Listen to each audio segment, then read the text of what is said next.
बिस्मिल्लाहिर्रहमानिर्रहीम। अस्सलाम वालेकुम। आई होप आप सब ठीक हैं, आपके घर वाले भी ठीक हैं और आप लोगों को लेक्चर्स टाइमली मिल रहे हैं और आप लोग उसको देख भी रहे हैं। ठीक है, सो अगर आपको कोई किसी लेक्चर की समझ नहीं आती या किसी पॉइंट की समझ नहीं आती तो आप मुझे बता सकते हैं, हम उसके लिए कोई सॉल्यूशन निकाल लेंगे इंशाल्लाह। आज हम इंशाल्लाह लेक्चर 7 को डिस्कस करेंगे। ठीक है, ये इक्विवेलेंसेस के बारे में ही है। ठीक है कि हम इसको कैसे यूज़ कर सकते हैं। कंटेंट जो है वो इसके यही है कि आपने जो इक्विवेलेंस के साथ कैसे डील करना है। सबसे पहले जी हमारे पास एसोसिएटिविटी ऑफ इक्विवेलेंस।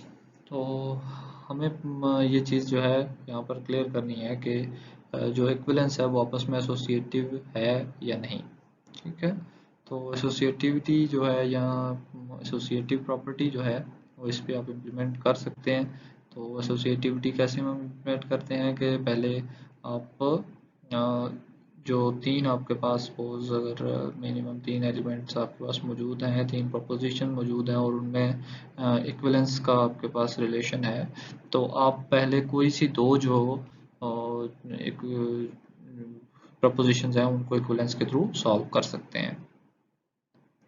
ठीक है, कोई भी दो हो सकती हैं ये, ए बी पहले हो या बी सी पहले हो। ठीक है, आप कोई दो को भी पहले सॉल्व करेंगे, जो रिजल्ट आएगा उसको बाकी जो बचने वाली है उसके साथ आप सॉल्व कर सकते हैं।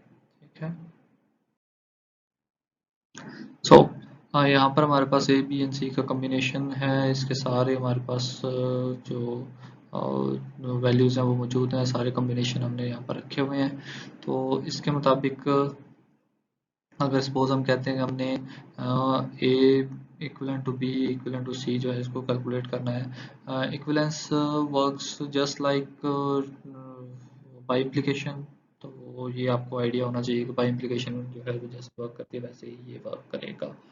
ठीक है, सो ए बी एंड सी, तो इनके जो कॉम्बिनेशन बने हुए हैं false true false true false true false true, then false false true true false false true true, then false false false false true true true true and true. तो ये जो है हमारे पास इस तरह से कॉम्बिनेशन इसके बने हुए हैं। इनमें जब आप चेक करते हैं तो ए एंड बी जो है फॉल्स इक्विवेलेंट टू फॉल्स, ठीक है, ये हमारे पास ट्रू होता है। जैसे बाई इम्प्लीकेशन में ट्रू होता है वैसे ही इक्विवेलेंस में भी ये ट्रू होगा। उसके बाद इसी तरह से ये यहाँ पर भी ट्रू होगा। फॉल्स एंड फॉल्स है जो कि A and B, then false and true के केस में फॉल्स है, फॉल्स एंड ट्रू के केस में फॉल्स है, फॉल्स ट्रू एंड फॉल्स के केस में भी फॉल्स है, ट्रू एंड फॉल्स के केस में again false, then true and true and true and true, इन दोनों केसेस में हमारे पास ट्रू रिजल्ट आएगा। हमारे पास फर्स्ट ट्रू में ट्रू है और लास्ट ट्रू में ट्रू है। ठीक हो गया। देन हमारे पास है जी सी, जो हमारे पास बचने वाली एक वैल्यू है। ठीक है, तो ए एंड बी को हमने सॉल्व कर लिया हुआ है, जो इसके रिजल्ट आए हैं ये वाले। ठीक है, इसको फिर हम इसके साथ वैल्यूएट करेंगे। तो हमारे पास ए और B, A equivalent to B का रिजल्ट ट्रू है, सी का वैल्यू जो है हमारे पास फॉल्स है। ट्रू एंड फॉल्स फॉल्स होंगे, ट्रू एंड ट्रू ट्रू होंगे, फॉल्स एंड फॉल्स ट्रू होंगे, false and true false, false and false true, false and true false, true and false false and true and true true। ठीक है, तो इस तरह से हम इसको सॉल्व करते हैं कि आप पहले कोई सी दो वैल्यूज को सॉल्व कर लें, फिर उसके बाद तीसरी वैल्यू के साथ उसको सॉल्व कर लें। ओके जी, अभी हमारे पास एक क्वेश्चन था जो हमने लास्ट टाइम देखा था कि को पर्सन है उसको पता चला कि जी इस नाइट एंड नेव का जो आइलैंड है इसके ऊपर गोल्ड बरीड है। तो उसने कंफर्म करने के लिए एक वहाँ के नेटिव से पूछा कि भाई यहाँ पर गोल्ड है। तो उसने आंसर किया था कि there is gold on this island if and only if I am a knight. ठीक है, there is gold on this island if and only if I am a knight. So यहाँ पर हमारे पास रिलेशन जो बना था, इन दोनों के दरमियान जो रिलेशन बनता है वो क्या बनता है हमारे पास, हमने यहाँ पर गोल्ड के लिए डिफाइन किया हुआ है वेरिएबल जी, और ये जो पर्सन है जो जिसको हमने नाइट कंसीडर किया, जो कि हम नाइट लेके ही चलते हैं, सो उसको हमने ए कंसीडर किया हुआ है यहाँ पे। तो इनका रिलेशन हमारे पास बना के there is gold on this island if and only if I am a knight. So A by implication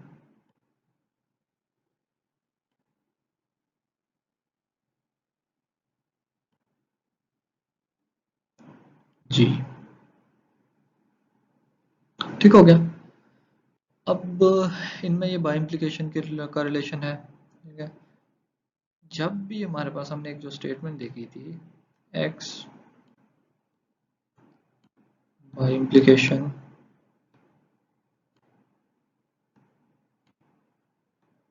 S, तो उसमें हमने क्या मीनिंग लिया था, हमने कहा था कि जो हमारे पास स्टेटमेंट है वो एग्जैक्टली वैसी ही होती है जैसी पर्सन की पर्सनैलिटी है जो वो स्टेटमेंट दे रहा है नाइट एंड नेव के केस में। मीन्स कि अगर वो नाइट है तो सच होगा, नेव है तो झूठ होगा। सो हमारे पास यहाँ पर कम्बिनेशन जो बनते हैं इनके लिए, वो ये तो या तो नाइट हो सकता है या नेव हो सकता है। सपोज अगर वो नाइट है तो ये कम्बिनेशन बनेगा ट्रू, ठीक है। अगर नेव है तो कम्बिनेशन बनेगा इसका, इसकी जो वैल्यू बनेगी वो फॉल्स बनेगी। सो अगर ये पर्सन नाइट है तो ये इसके हमने ट्रू लिखा तो इसकी स्टेटमेंट भी ट्रू होगी, ऐसा ही है। तो जब उसकी स्टेटमेंट भी ट्रू होगी, ठीक है, तो बाय इम्प्लीकेशन का रिजल्ट क्या होगा हमारे पास,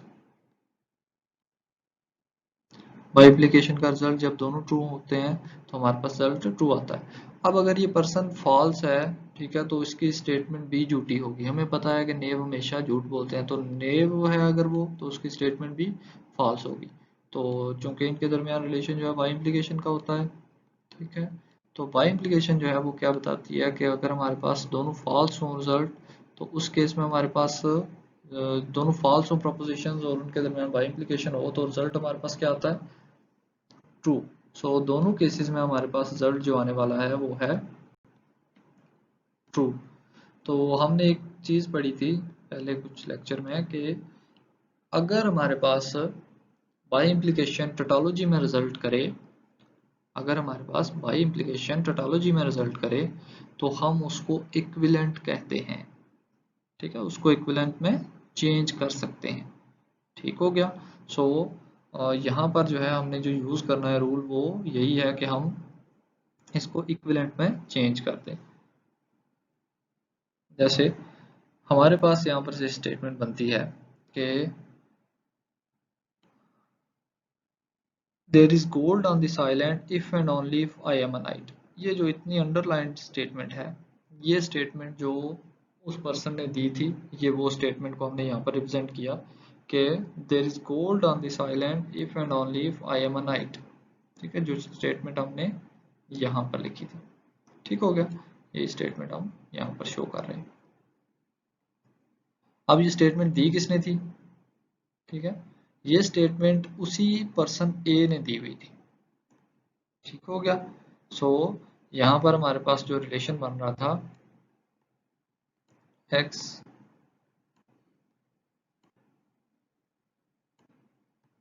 टू एस, तो इस एस के अंदर हमारे पास जो स्टेटमेंट है वो ये वाली है। ठीक हो गया। और इस ये जो एक्स है इसकी वैल्यू हमारे पास इस केस में ये वाली है। ठीक हो गया। सो हमारे पास स्टेटमेंट जो है वो एक्चुअली यहाँ पर थोड़ी सी, अगर किसी को कंफ्यूजन हो उसको हम पहले खत्म करने की कोशिश करते हैं कि कंफ्यूजन ये हो सकती है कि हमारे पास ये भी तो उसी तरह से हमने x इक्विवेलेंट टू s लिखा हुआ था। सो ये चीज़ एक्चुअली आप कह सकते हैं कि स्टेटमेंट के अंदर अगेन उसने अपने पर्सनैलिटी को यूज़ किया है। तो स्टेटमेंट के अंदर अगेन उसने पर्सनैलिटी को यूज़ किया, उस वजह से हमें यहाँ पर ये इस तरह से स्टेटमेंट लिखनी पड़ रही है। ठीक है, तो हमारे पास ये स्टेटमेंट बन गई G, A equivalent to A equivalent to G. अब आप क्या करेंगे कि इस पे अभी हमने पढ़ा है एसोसिएटिव प्रॉपर्टी को, तो एसोसिएटिव प्रॉपर्टी इस पे हम इम्प्लीमेंट करते हैं। तो पहले हम कोई से दो वैल्यूज को सॉल्व कर सकते हैं। ठीक हो गया। सो हम हमारे पास हमें पता है कि हमें आइडिया नहीं है गोल्ड वाकई है कि नहीं। सो ये इसकी वैल्यू ट्रू है या फॉल्स है we don't know.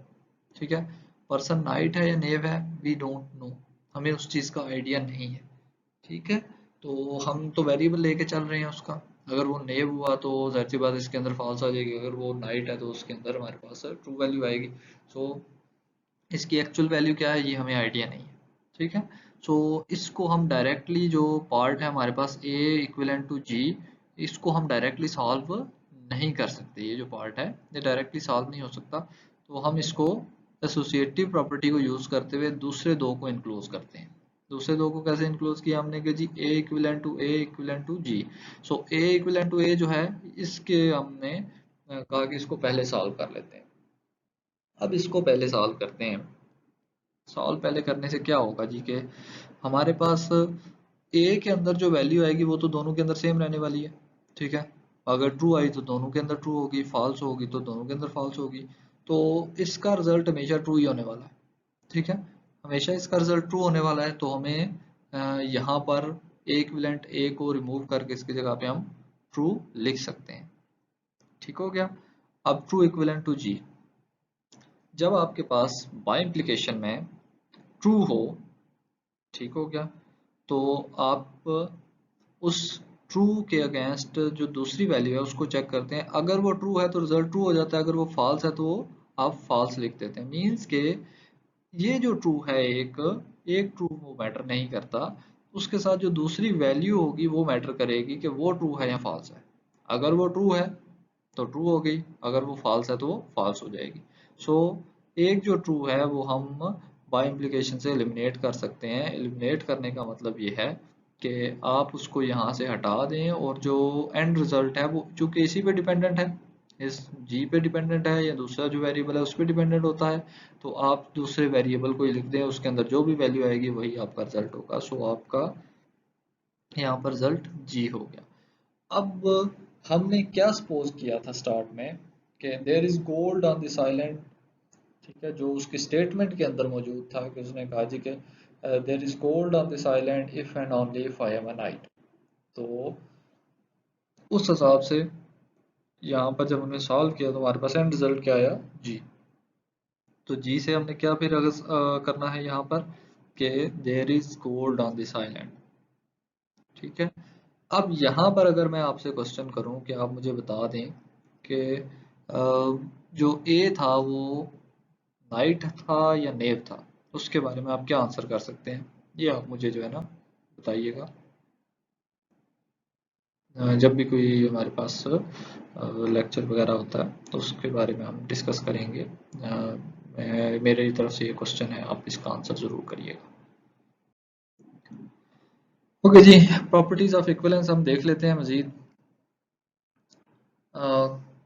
Constant true जो है हमारे पास इस प्रॉपर्टी को हम कह रहे हैं G true equivalent to P equivalent to P, true equivalent is equal to P equivalent to P, ठीक है। यहाँ पर ये देख लीजिएगा कि थोड़ा सा यहाँ पर डिफरेंस है कि यहाँ पर इक्विवेलेंट था और यहाँ पर ये इक्वल है just. So true is equal to P equivalent to P, ठीक है। सो और अगर हम यहाँ पर लिखें कि ट्रू इक्विवेलेंट टू पी तो ये इक्वल होता है पी के। मीन्स के हम ट्रू को रिप्लेस कर सकते हैं पी इक्विवेलेंट टू पी के इसके साथ, या पी इक्विवेलेंट टू पी को रिप्लेस कर सकते हैं ट्रू के साथ, और ट्रू इक्विवेलेंट टू पी जो है इसको रिप्लेस कर सकते हैं जस्ट पी के साथ, ठीक है। जैसे हमने पिछले स्लाइड में किया है, पिछले क्वेश्चन में हमने किया था कि ट्रू था हमारे पास तो हमने कहा कि जी ट्रू जो है इटसेल्फ तो कोई मीनिंग नहीं देगा, मीन्स के इसके जो पूरी स्टेटमेंट का जो रिजल्ट है वो डिपेंड कर रहा होता है दूसरे फिर वेरिएबल के ऊपर। तो जो दूसरा वेरिएबल है उसी की वैल्यू के बेस पे हमने यहाँ पर रिजल्ट लिखा है, ठीक हो गया। देन है जी सिमेट्री, इसमें सिमेट्री की प्रॉपर्टी भी है, मींस के p इक्विवेलेंट टू q जो है वो इक्वल होता है q इक्विवेलेंट टू p के। सो आप इनकी लोकेशन आपस में चेंज कर सकते हैं। अब यहाँ पर हमारे पास आया है जी प्रॉपर्टीज ऑफ इक्विवेलेंस। इसमें हम हमारे पास एक क्वेश्चन है जी, इसको हमने सॉल्व करना है, चेक करना है कि ये कहाँ तक इसको हम सॉल्व कर सकते हैं, कहाँ तक इसका रिजल्ट लेके जा सकते हैं। सो हमारे पास क्वेश्चन है जी p equivalent to p equivalent to q equivalent to p equivalent to r equivalent to q। जब आपके पास इतने ज़्यादा इक्विवेलेंट आ जाएं तो सबसे पहला काम आपने ये करना है कि आपने जो सेम वेरिएबल्स हैं उनको इकट्ठा करना है एक जगह पे, ठीक हो गया। So P equivalent to P equivalent to P। अब ये जो इकट्ठे हुए हैं ये किस बेस पे हुए हैं, कौन सी प्रॉपर्टीज हमने यूज की है, ये आपको पता होना चाहिए। हमने सिमेट्री यूज की है, मींस के इनकी लोकेशन आपस में चेंज करने से कोई फर्क नहीं पड़ने वाला। ठीक है, ये होती है सिमेट्री प्रॉपर्टी। तो हमने इनकी लोकेशन इस तरह से चेंज किया कि P सारे जो हैं इस Q इक्विलेंट टू P को P इक्विलेंट टू Q कर दिया। ठीक है, ये जो हमारे पास ये है Q इक्विलेंट टू P। ठीक है, इसको हमने P इक्विलेंट टू Q कर दिया। सो P और Q, सॉरी सारे जो P हैं वो इकट्ठे हो गए। देन आपके पास यहाँ पर फिर बन गया था Q इक्विलेंट टू R, तो R इक्विलेंट टू Q उसको किया, ये जो लास्ट वाली स्टेटमेंट है। ठीक है, R इक्विलेंट टू Q, इसको Q इक्विलेंट टू R किया तो Q भी दोनों इकट्ठे हो गए और R आखिर पे आ गया। इसमें ज़्यादा डिटेल में जाने की ज़रूरत नहीं कि ये एक एक करके आप करें। अगर आपके पास इस तरह से इक्विलेंस मौजूद है तो आप सारों को एक ही साथ कर सकते हैं, इकट्ठा कर सकते हैं एक ही जगह पे। ठीक है, स्टेप बाय स्टेप करने की जरूरत नहीं है। अब यहाँ पर क्या है जी, हमारे पास है G value P equivalent to P equivalent to P। तो हमें पता है कि दो वैल्यूज जब होंगी, जैसे P इक्विलेंट टू P है तो ये रिजल्ट करेंगी ट्रू में। ठीक है, इसी तरह से Q इक्विलेंट टू Q है तो वो भी ट्रू में रिजल्ट करेगा। और बच जाएगा हमारे पास true equivalent to P equivalent to true equivalent to R। तो ट्रू की वैल्यू वैसे ही है, ये डिपेंडेंट ही दूसरे पे होती है, तो ट्रू जो है वो एलिमिनेट किया जा सकता है इस पूरी स्टेटमेंट में से। ठीक है, जिस जिस जगह पे ट्रू आ रहा है आप उसको एलिमिनेट कर सकते हैं। तो फाइनल रिजल्ट आपके पास बचता है P इक्विलेंट टू R।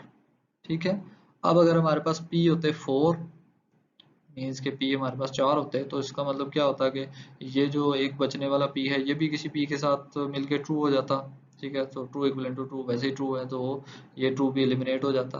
अब यहाँ से अगर आप इसको देखते जाएं कि आप इसके जो वैल्यूज हैं उनको बढ़ाते जाएं, मीन्स कि अगर Q3 है तो हमारे पास एक P बच रहा है, अगर 4 होते तो कोई P ना बचता, अगर 5 है तो हमारे पास फिर एक बच जाता, अगर 6 है तो हमारे पास कोई ना बचता। सो यहाँ पर हम ये रिजल्ट डिड्यूस कर सकते हैं, replace the terms which are repeated odd number of time by a single occurrence of the term and any term which is repeated an even number of times by removing all the occurrences.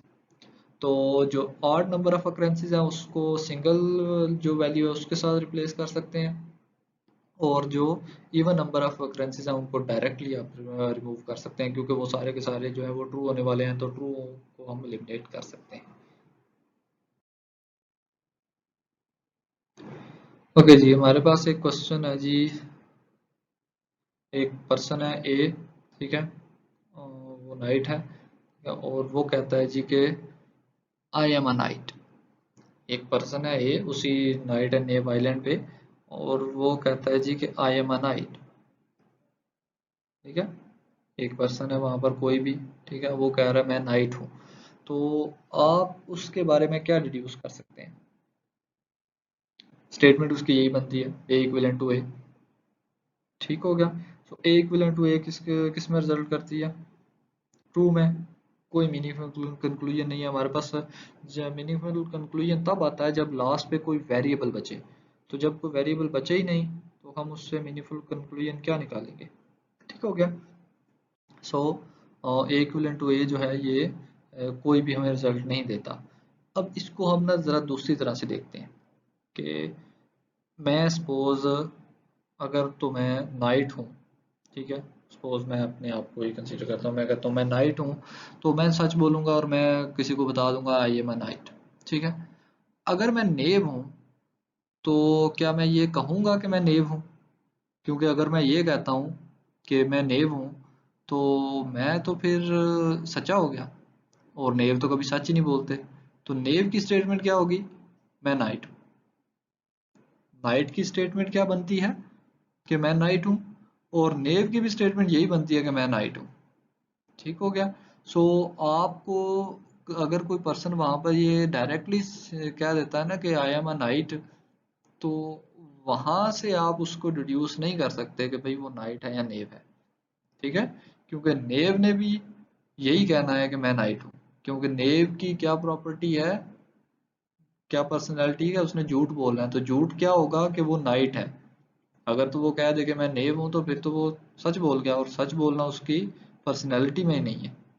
ठीक है, तो इसी वजह से हम यहाँ पर कह रहे हैं कि ये जो है डिडक्शन ये पॉसिबल नहीं है कि आई एम अ नाइट अगर कोई स्टेटमेंट दे दे तो उससे आप जो है रिड्यूस नहीं कर सकते कुछ भी।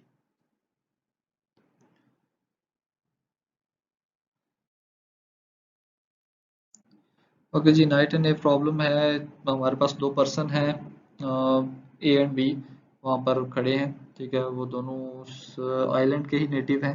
ठीक है, और उनसे क्वेश्चन ये किया गया है, ए से क्वेश्चन किया गया है कि भाई आप नाइट हो या नेव हो। ठीक है, तो ए ने आगे से जवाब दिया है कि A says I am same as same, I am the same type as B, तो मैं वैसे ही हूँ जैसा बी है। ठीक है, मीन्स के ए इक्विवेलेंट टू बी, उसने ये आंसर किया है। ठीक हो गया। तो अब इस पे हमने चेक करना है कि क्या उसने कोई सच बोला है, झूठ बोला है, क्या किया है। ठीक हो गया। सो हमारे पास स्टेटमेंट किसकी थी, ए की स्टेटमेंट थी, ए इक्विवेलेंट टू बी बन गया ये। अब इस पे हमारे पास जो अगर हम उसी तरह से एसोसिएटिव प्रॉपर्टी लगाते हैं तो इक्विवेलेंट टू ए जो है उसको इक्विवेलेंस के प्रॉपर्टीज के थ्रू सॉल्व करेंगे और ये रिमूव हो जाएगा। ठीक है, मीन्स के इसका आंसर ट्रू आता है, ट्रू आएगा तो ट्रू इक्विवेलेंट टू बी जो है वो बी का इक्वल होगा। सो हमें पता चल गया कि बी जो है वो नाइट है। ठीक हो गया।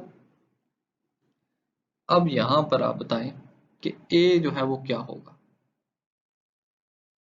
ए जो है वो क्या होगा। ठीक है, तो इसका आंसर आप लोगों ने मुझे करना है। मैं मेरी तरफ से ये क्वेश्चन है जो आप ये मुझे बताएंगे कि ए के बारे में आप क्या कहेंगे, वो नाइट है या नेव है।